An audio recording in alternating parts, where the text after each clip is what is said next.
बताया है संसार में या रहना आ जाए तो हमारी मुक्ति हो जाए। संसार में रहना एक विद्या है। उस विद्या को हम ठीक से समझ लें और काम में लाएं तो बेड़ा पार है। किसी भी काम में लगो, उस काम को करने की विद्या आनी चाहिए।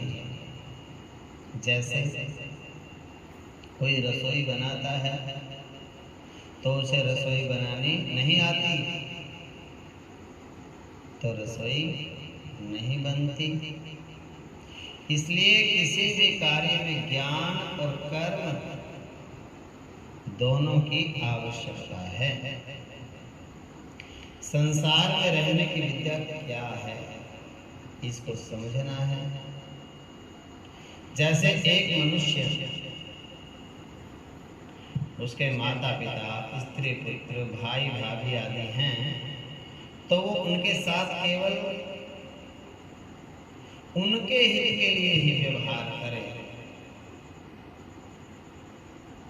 अपने हित के लिए उनके बीच में नहीं रहना। उनके हित के लिए उनके साथ व्यवहार करे, उनकी सेवा करे, उनको सुख पहुंचाए और अपने सुख की किंचित मात्र भी इच्छा न करे। अगर वो अपने सुख की इच्छा करता है तो इसका मतलब क्या है कि उसको संसार में रहना नहीं आया। आप अपने कुटुंब में रहते हैं तो कुटुंब की सेवा करते हैं, पर जब कोई कहीं बाहर चले जाते हैं तो आप सेवा नहीं करते। बाहर कहीं आप चले गए तो आप बाहर वालों की सेवा नहीं करते जाकर के, और अपने घर में रहते हो तो अपने घर वालों के सब कार्य करते हो। और बाहर कहीं जाते हो तो सेवा करवाते हो अपनी।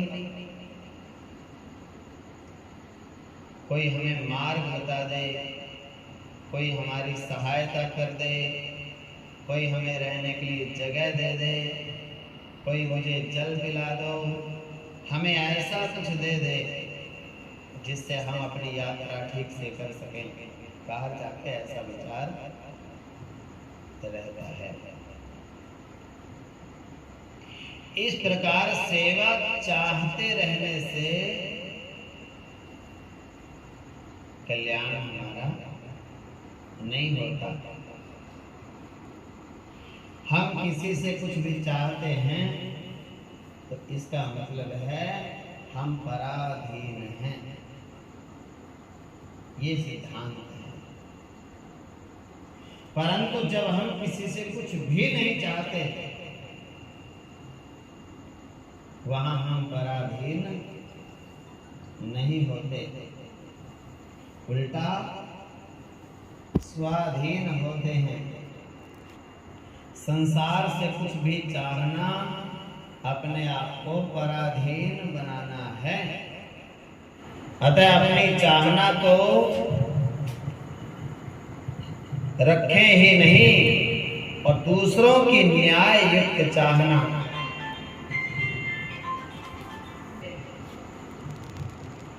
दूसरों की कैसी चाहना पूरी करें?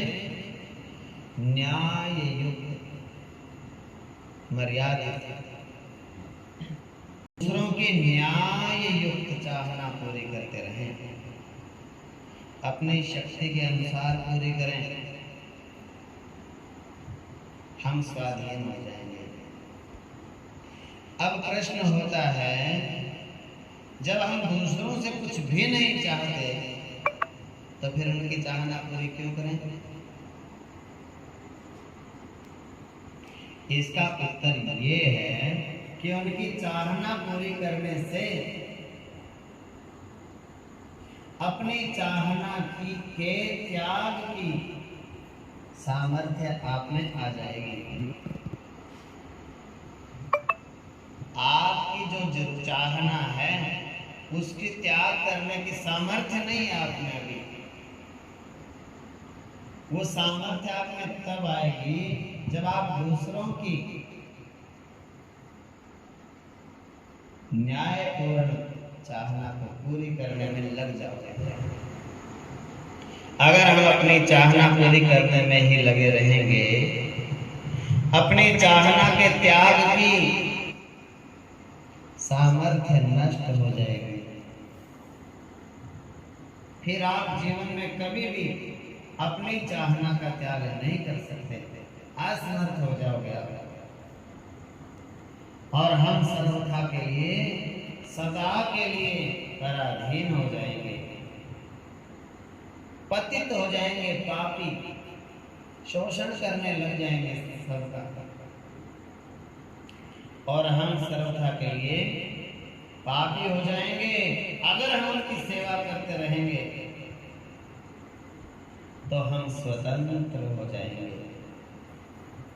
संसार में रहकर हम संसार से ऊंचे उठ जाएंगे, इसी को मुक्ति कहते हैं।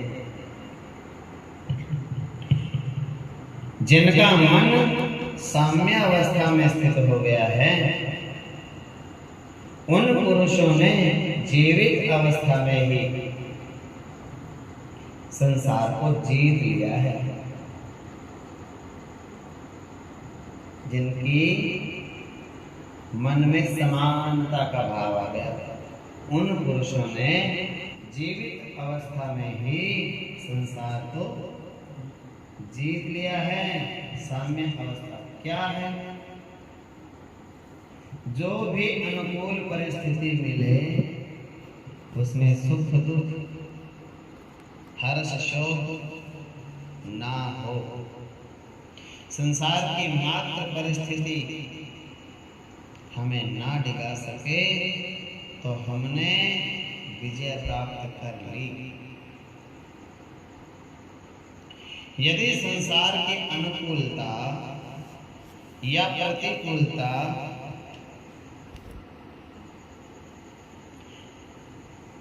ने हम पर असर कर दिया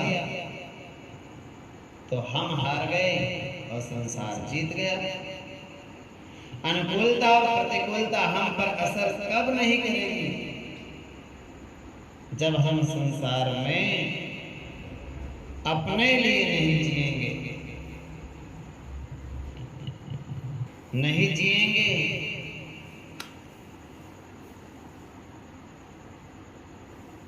उल्टा संसार के लिए ही संसार में जिएंगे। संसार से ऊंचे उठ जाएंगे। इस विधि के साथ हमारे माता पिता हैं, हम अपने माता पिता की सेवा करें और बदले में उनसे कोई भी चाहना ना रखें। उनसे कोई चाहना क्यों नहीं रखें? भैया उनका दिया ही शरीर है, उनकी दी ही हमारे अंदर सामर्थ्य है। हमें जो कुछ मिला है उन लोगों से ही मिला है।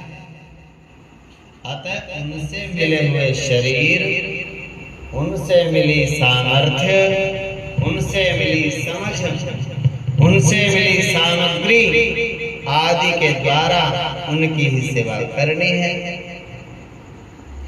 उनकी मिली हुई वस्तु उनको ही दे देनी है। देने के लिए ही हमें रहना है संसार में, लेने के लिए नहीं। उनके लिए ही रहना है, अपने लिए नहीं।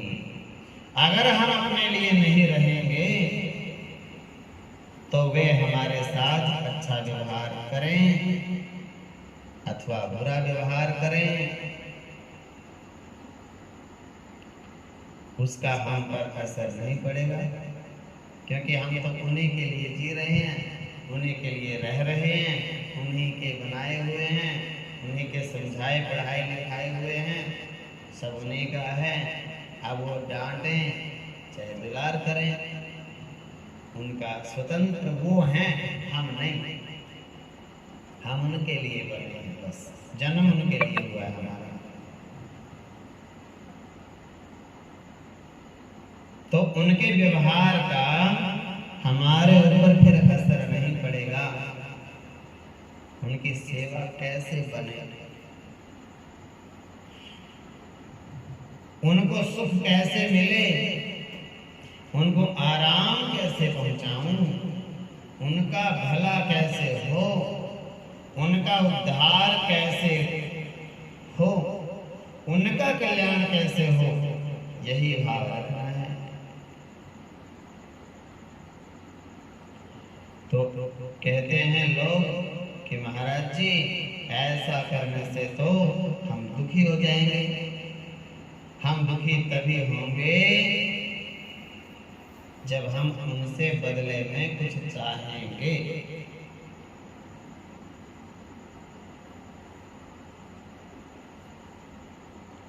हम उनसे कुछ चाहते ही नहीं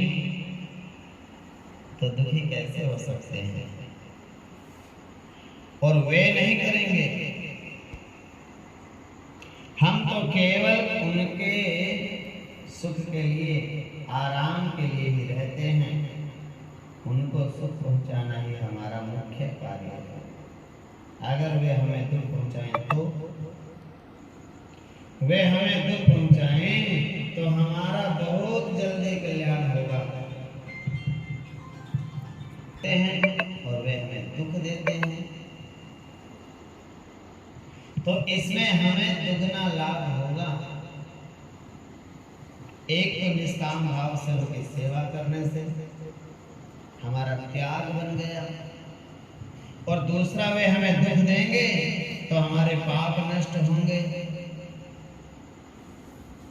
जिससे हमारा अंतःकरण शुद्ध हो जाएगा। तात्पर्य है कि वे हमें दुख देंगे तो अंतःकरण की कई जन्मों से जो हमारा अशुद्ध अंतःकरण हो गया वो अशुद्धि मिट जाएगी, और हम भाव से उनकी सेवा करेंगे तो अंतःकरण में नई अशुद्धि नहीं आएगी।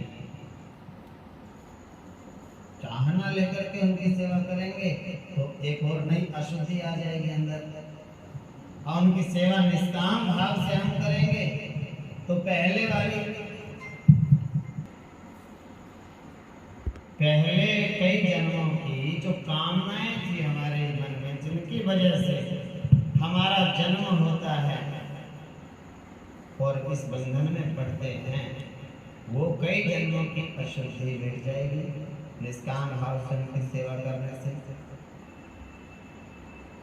तो उनको सुख कैसे पहुंचे, इसके लिए संसार में रहना है। अपने लिए कुछ चाहना हमारा कर्तव्य नहीं है।